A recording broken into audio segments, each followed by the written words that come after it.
He's Jalen Rose. I'm David Jacoby. We are Jalen and Jacoby. What is it that we do? We do the people. What they want. What a game last night in the Bay. You were in the building. I was on the couch. And after the Celtics had a short lead at halftime, it was the third quarter Warriors.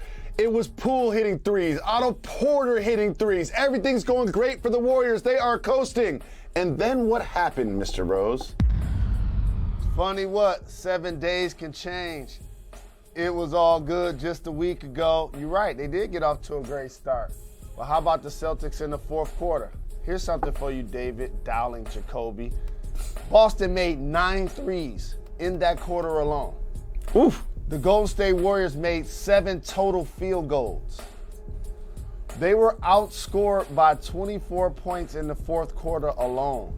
That's the most in the Steve Kerr era, including the 2 seasons that they didn't make the playoffs. And the thing about Boston's three-point shooting, it was equal opportunity. Marcus Smart, Jalen Brown, Derek White. And by the way, I told you, we're going to change his name from Derek. That's Frank White in these playoffs. when they brought him in and he had his baby, he started making his shots. He always compete defensively. Like, he been a game changer. Like, the guard play, scoring the ball. Smart, White, Pritchard scoring the ball. And then last but not least, the OG. I think he's having a birthday today. Al Horford, turning 36, 37. You showed me his pinky finger, his sacrifice to the game, and he made it to the finals, Jacoby, and he was not holding back. And let me tell you what allows an older fella to have the legs in the fourth quarter besides championship level motivation. You don't have to play D on nobody for the Warriors front court. They wasn't scoring. Draymond, Looney, they wasn't scoring. And here's the other thing. We need to get Kuminga some minutes. Ain't nobody else gonna say that? I'm gonna say that. I was at the game. I know you want to slide Andre Iguodala back in to play D against Jason Tatum. And that Jason Tatum was, 2 or 3 for 17. But he also had 13 assists. And Kuminga just going to give you some height, some cutting, some slashing. And I know he's going to make some mistakes defensively just because he's a young player. But watch for them to incorporate him, because he's a guy that probably could have done a great job of contesting some of those three-point shots that the Boston Celtics were knocking down in the fourth. We will get to adjustments later, but now let's focus on your namesake, Jalen Brown, who you sat down with just a couple days ago. He was the one who sort of ignited this. There's so many talk about the threes, but before all those threes went in, it was Brown's aggressiveness, sort of sensing that maybe Tatum wasn't having a night, but he did. What do you think about Jalen's performance? Jacoby, I'm going to take you back to the essence of playing basketball. I don't care if you're in the backyard, the park, the YMCA, or the NBA Finals. When they were losing, Jalen Brown did something called continue to take the layups. You see this sometimes in like all-star games or like exhibitions where people just trying to do great passes and everybody want to launch threes from as far as possible. When they were losing after the first quarter, in the second quarter, he kept taking them little layups. And all of a sudden that gets you back in the game. They're like body blows. Like, the Warriors came out, Steph Curry was throwing haymakers, like shooting threes early in the clock, got the offensive rebound, shot another 3, knocked it down, got it on the fast break, kicked it over to Clay without looking. Clay knocks down the 3 in the left corner, and for Boston, it's like, whoa. But in the second quarter, Jalen Brown was the one that was grinding them offensively, keeping them in the game. And then in the third quarter, Warriors showed up, the 31st NBA team that I've been calling them the last 4 or 5 years. And then they beat the brakes off of the Boston Celtics. All of a sudden, the Warriors were down 6. They ended up being up 14 at the end of the third. That's a 20-point swing. And then the fourth quarter happened.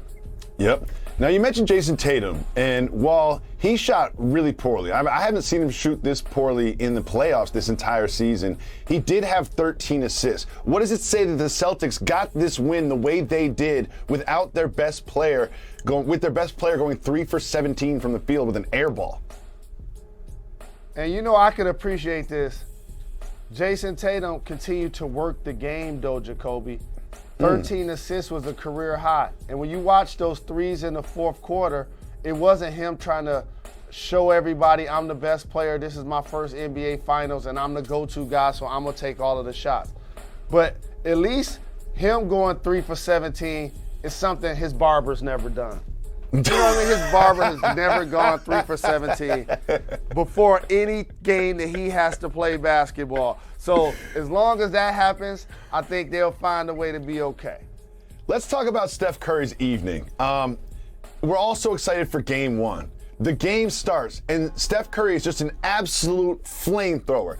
First quarter, just can't miss a single thing. However, was relatively quiet, didn't score a point in the second quarter, and in the second half sort of seemed to be frustrated by the way that they were defending him. I can't wait to get Mike Tyson on the show. And you remember the clip when he was talking to T.I. about you being my little guy, and he wanted to have a show like this one? I bring that up because when he was released from prison, I was at his fight in Vegas, his first one, and he fought against Peter McNeely. And I'll never forget, soon as the fight started, Mike got up off of the bench and ran straight over to him and was just like, And McNeely was done, right? But the Boston Celtics ain't going out like that. And that's what the Warriors tried to do. They had days off. And the OG, the Hall of Fame mogul, Irvin Magic Johnson, said it at halftime. The Warriors look a little fatigued, almost like it's tough for them to catch their second win. So they came out and they punched Boston in the first quarter. But as I mentioned, defensively, Smart and Horford and Time Lord started to grind them back in the game. And then when you put in Derek White, he makes plays, he scores. Pritchard came in and made a three or so, made some plays. And then now all of a sudden, it's a lead for the Celtics at halftime, but let me also go deeper to the box score, Jacoby.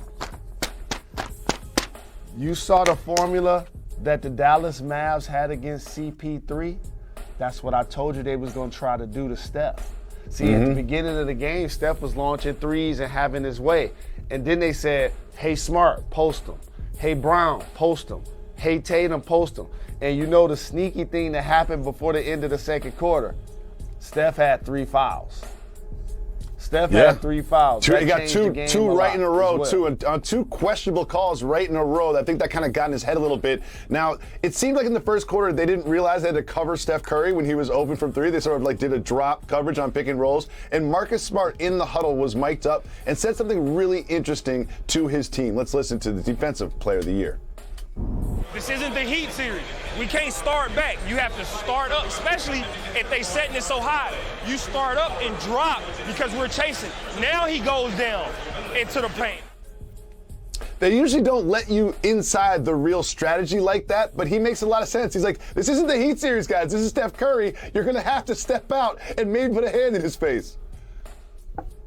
Well, newsflash, you're exactly right. Normally they don't let you hear inside pool or strategy because it may affect the outcome of the game one way or the other. But that was obvious. That's why they let us hear it. Like, that was obvious. Like, that's obvious. If you got 2 eyes, you can see that you cannot drop on Steph Curry, who had the regular season 3-point shooting record, the playoff 3-point shooting record, the NBA Finals 3-point shooting record. And so that adjustment was huge for the Boston Celtics in slowing down Steph. Absolutely. Now, we're going to discuss your outfit later, but there is this outfit that was just really kind of like overshadowed yours, and that was that of Jason Tatum. Like, he's known to take some chances, but this fit, you cannot wear this outfit and then shoot 3 for 17. I don't care how many assists you have. You cannot wear this outfit and then shoot 3 for 17. What do you think about it? I already told you, man. Jason Tatum and Steph Curry have been the best dressed players in this year's playoffs.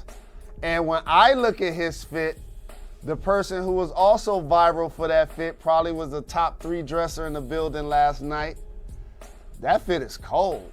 Well, I have to give him respect for this. If you show it again, Brandy, I will give him this. The jacket is so loud that he's like, you know what? I'm just gonna wear some black pants and a white T-shirt. Like, I'm not trying to do too much because this jacket is so loud. And now that I look at the sneakers, you know what? I'm not mad at it either, Jalen Rose. I wouldn't wear it, but I'm not mad at it.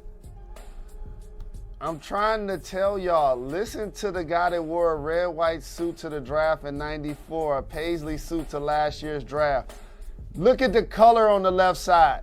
You notice subliminally you saw my outfit last night. Look what you're wearing today. Look at the colors you're wearing today. It was inherent. You couldn't help it. Jason Tatum and I rubbed off on you, David. Okay. Jalen Rose, you hinted at something earlier, but we're going to get into this. The Celtics were so hot in the fourth quarter, they took game one, but what do the Warriors need to do? What needs to change for the Warriors and Steve Kerr for them to win a critical game two on their home floor? We'll get into some adjustments right after this